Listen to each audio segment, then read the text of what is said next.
மணிப்பூர்னு பேர் கொண்ட ஒரு கிராமம் இருந்தது. அங்கே இருக்கிற மக்கள் ரொம்பவே பின்தங்கியும் அப்புறம் அடிமைத்தனமான வாழ்க்கையை நடத்திக்கிட்டு இருந்தாங்க. அப்படி யார் வீட்லேயாவது சைக்கிள் வந்துடுச்சுன்னா அதுக்காக அவங்க கிராமம் மொத்தத்துக்கும் விருந்து வைக்க வேண்டியது இருக்கும். அந்த கிராமத்துல தான் ராமு இருந்தாரு. ராமு அந்த கிராமத்துல சின்ன சின்ன வேலைகளை செஞ்சு தன்னோட குடும்பத்தை நடத்திக்கிட்டு வந்தாரு. சில சமயங்கள்ல தலைவரோட வீட்டில் வேலை செய்வாரு. சில சமயம் மரங்களை வெட்டி அதை கொண்டு போய் விற்று கொஞ்சம் காசு வாங்கிக்கிட்டு வருவாரு. காட்டுக்குள்ள மரங்களை வெட்டுறது இப்போ ரொம்பவே கஷ்டமாயிடுச்சே. எப்போ எந்த காட்டு மிருகம் முன்னாடி வரும்னே தெரியல. அதை நினைச்சாலே ரொம்பவே பயமா இருக்கு. ராமு சில மரங்களை வெட்டிக்கிட்டு அதை விற்கிறதுக்காக மார்க்கெட்டுக்கு கொண்டு போனாரு. அடே வா ராமு வா, நான் உனக்காக தானே இவ்வளோ நேரம் காத்துக்கிட்டு இருந்தேன். எனக்காக காத்துட்டு இருந்தீங்களா? அது எதுக்கு? என்ன விஷயம்? இந்த மரங்களை எடுத்துக்கோங்க, அப்புறம் எனக்கு கொடுக்க வேண்டிய பணத்தை கொடுங்க. அட நம்ம கிராமத்து தலைவர் தான் உன்னை அவர் வீட்டு வேலையை செய்யறதுக்காக தேடிக்கிட்டு இருந்தாரு. அப்புறம் என்ன சொன்னாருன்னா பழைய பொருட்கள் நிறைய பொருட்களை அவர் மாற்றணுமா. என்ன சொல்றீங்க நீங்க? நீங்க இந்த மரங்களை வெயிட் போட்டு சீக்கிரமா எனக்கு பணத்தை கொடுங்க. நான் கிராம தலைவர் வீட்டுக்கு இப்போ உடனே கிளம்புறேன். ராமு அந்த மர வியாபாரி கிட்ட கொஞ்சம் பணத்தை வாங்கிக்கிட்டாரு. அப்புறம் வேலைக்கும் பணத்துக்கும் ஆசைப்பட்டு அவரு தலைவரோட வீட்டை நோக்கி போனாரு. அப்பதான் தலைவர் முன்ஷி கூட அங்க பேசிக்கிட்டே இருந்தாரு. இந்த கிராமத்து ஜனங்களை முட்டாளாக்குறது ரொம்பவே சுலபமானது.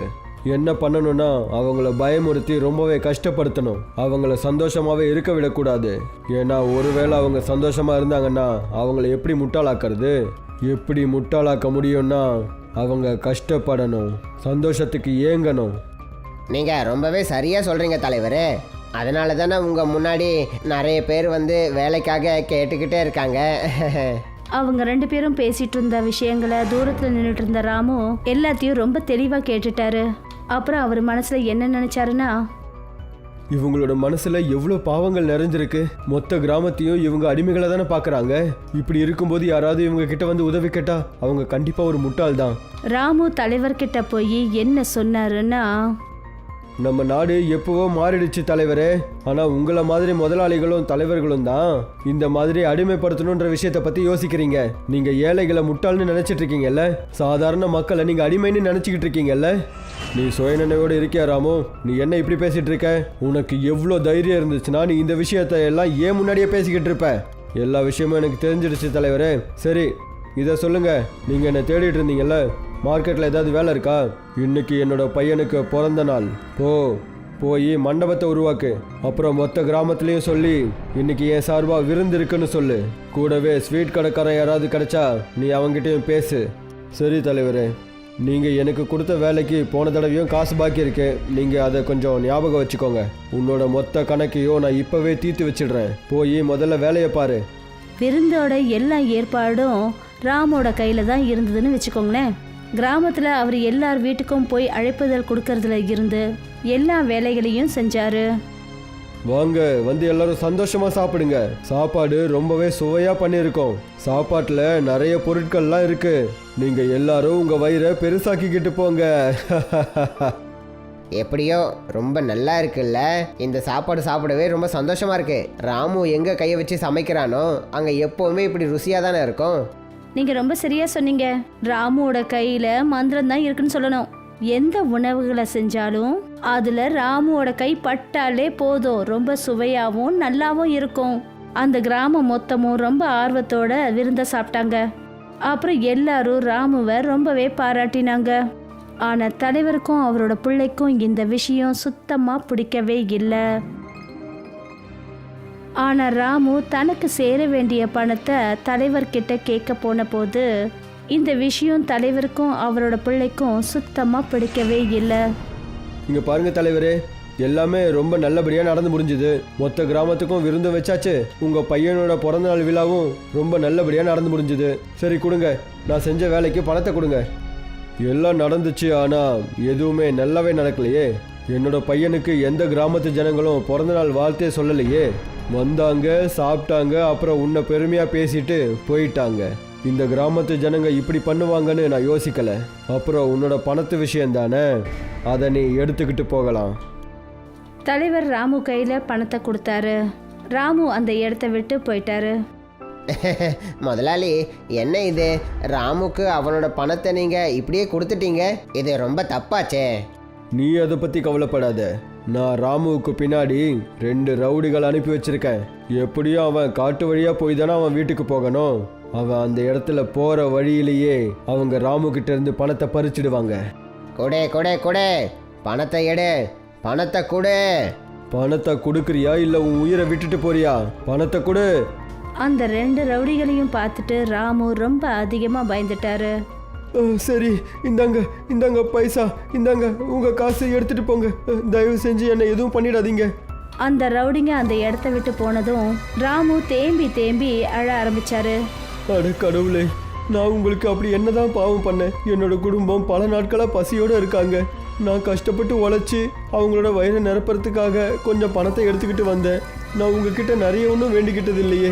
எனக்கு எதுக்கு இப்படியெல்லாம் நடக்கணும்?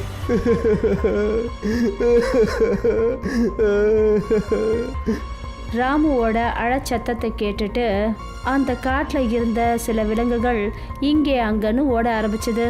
அதுங்களில் ஒரு முயல் ராமுக்கு முன்னாடி அடிபட்ட நிலைமையில இருந்தது. அட, இது என்ன? இதோட நிலைமையை பார்க்கும்போது ரொம்பவே மோசமாக இருக்கே. நான் இதோட உயிரை காப்பாற்றியே ஆகணும், இல்லைன்னா இந்த முயல் அதோட உயிரையே விட்டுடும் போலையே. ராமு அந்த முயலுக்கு உதவி செஞ்சாரு. அந்த முயலுக்கு சுயநினைவு வந்த உடனே அந்த முயல் ராமுக்கிட்ட என்ன சொல்லுச்சுன்னா, ஏய் ராமு, என்ன உனக்கு அடையாளம் தெரியலையா? நான் உன்னுடைய சின்ன வயசு நண்பன். முயலோட குரலை கேட்டதும் ராமு ரொம்பவே பயங்கரமா பயந்து போயிட்டாரு. உன்னால எப்படி பேச முடியுது? இங்க அப்படி என்னதான் நடக்குது? உனக்கு எப்படி என்னோட பேர் தெரியும்? அப்புறம் நீ என்னோட சின்ன வயசு ஃப்ரெண்டா? இதெல்லாம் என்ன? நீ என்னதான் சொல்லிட்டு இருக்க? அட, நீ கொஞ்சம் அமைதியா இரு. நான் ஒரு மாயாவி முயல். உனக்கு நான் தான் ஞாபகப்படுத்தணும் போல இருக்கு. இங்க பாரு. அந்த மாயாவி முயல் தன்னோட மாயாவி சக்தி மூலமா ராமுக்கு சின்ன வயசு விஷயங்களை ஞாபகப்படுத்துச்சு. ராமுக்கு முன்னாடி தன்னுடைய சின்ன வயசு நினைவுக்கு வந்தது. அங்க ராமு அதே முயல் கூட தான் விளையாடிக்கிட்டு இருந்தாரு. அதுக்கு உணவு கொடுத்துட்டு இருந்தாரு. அப்புறம் அதுக்கு தண்ணி குடிக்க கொடுத்தாரு. இது எப்படி நடக்க முடியும்? அந்த குழந்தை நான் தானே. எனக்கு ஞாபகம் இருக்கிற வரைக்கும் என்னோட அப்பா உன்னை ஒரு மந்திரவாதி கிட்ட வித்துட்டாரே. நீ ரொம்ப சரியா சொன்ன. அதே மந்திரவாதியோட உதவினால இன்னைக்கு நான் மாயாவி முயலா மாறிட்டேன். அப்புறம் இந்த காட்டுல தான் நான் இருக்கேன். ஒரு சிங்கம் என்ன தாக்கிடுச்சு. நான் அதுகிட்ட இருந்து என்னை காப்பாத்திக்கிட்டு இந்த இடத்துக்கு வந்துட்டேன். அப்புறம் நீ என்னுடைய உயிரை காப்பாத்திட்ட. நீ என்கிட்ட 2 விஷயங்கள் ஏதாவது கேட்கலாம். நான் கண்டிப்பா உனக்கு அதை நிறைவேற்றி வைக்கிறேன். எனக்கு உன்கிட்ட இருந்து எதுவும் வேணாம். நீ ஒழுங்கா இங்க இருந்து போ, அப்புறம் என்ன தனியா விடு. எனக்கு எதுவும் வேண்டாம். ராமுவோட கவலையையும் வெறுப்பையும் பார்த்துட்டு அந்த முயல் தன்னுடைய மாய சக்தி மூலமா அதே இடத்துல பானிபூரி மரத்தை உருவாக்குச்சு. இது என்னது? பானிபூரி மரமா? நீ எதுக்காக இப்படி பண்ண? நீ இந்த பானிபூரி வியாபாரத்தை செஞ்சு நீ உன்னோட குடும்பத்தை நடத்து. இந்த பானிபூரி மரத்துல இருந்து பூரிய பறிச்சு அப்புறம் எதிர்க்க இருக்கிற கிணத்துல இருந்து தண்ணி எடுத்து நீ அதை வியாபாரம் பண்ணு. இதனால உனக்கு வருமானமும் கிடைக்கும்.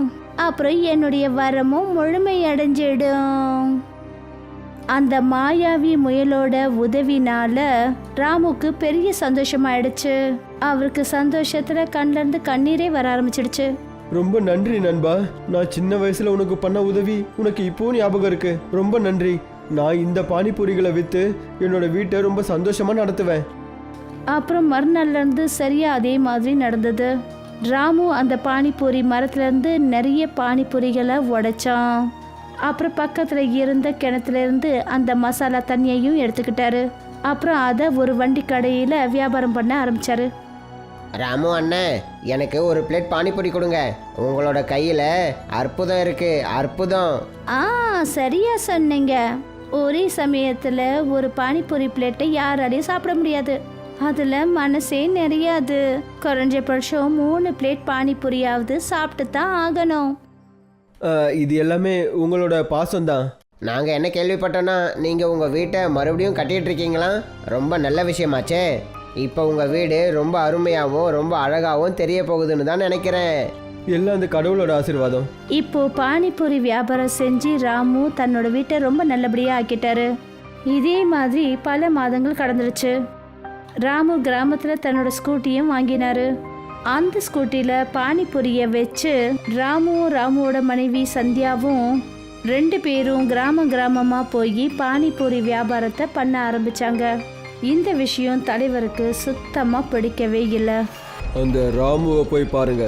நேற்று தான் அவன் வியாபாரத்தை ஆரம்பிச்சான், அப்புறம் திடீர்னு இவ்வளோ பெரிய பணக்காரன் ஆயிட்டான். எந்த கிராமத்தில் சைக்கிளே கிடையாதோ அதே கிராமத்தில் அவன் ஸ்கூட்டியில் போய் பானிபூரி விற்கிறானா? முதலாளி, இதே மாதிரி போயிட்டு இருந்துச்சுன்னா அந்த ராமு சில மாசங்களையே உங்களை விட பெரிய பணக்காரன் ஆயிடுவான்.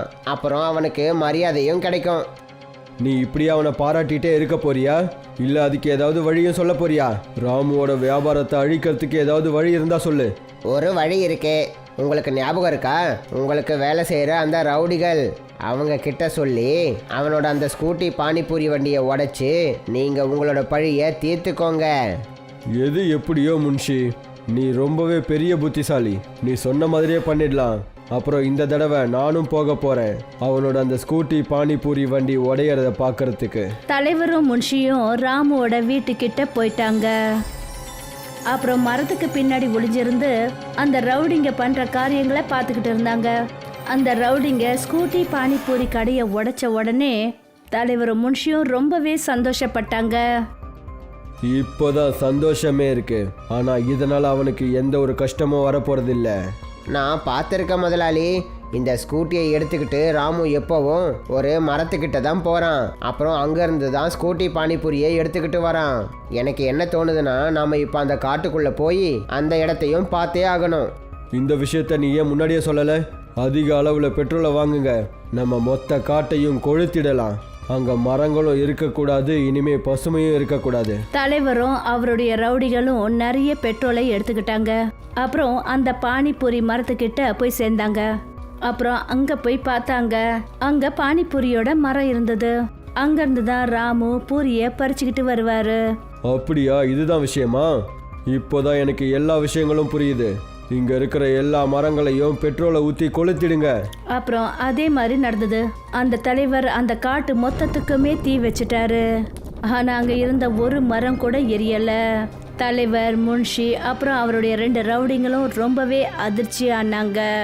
அப்பதான் தலைவரோட ஒரு ஆளு அங்கிருந்து ஓடியபடி தலைவர்கிட்ட வந்து என்ன சொன்னாருன்னா, தலைவரே தலைவரே, உங்களோட ஃபேக்ட்ரியிலையும் உங்களோட வீட்லையும் தீ பிடிச்சிடுச்சு. அது மட்டும் இல்லாமல் உங்களோட எல்லா வண்டிகளையும் யாரோ உடைச்சிட்டாங்க. இதெல்லாம் யார் பண்ணானே தெரியல. இல்லை, இப்படியெல்லாம் நடக்க முடியாது. நீ என்னதான் சொல்லிக்கிட்டு இருக்க? தலைவர் தன்னோட வீட்டுக்கு போய் பார்த்தாரு.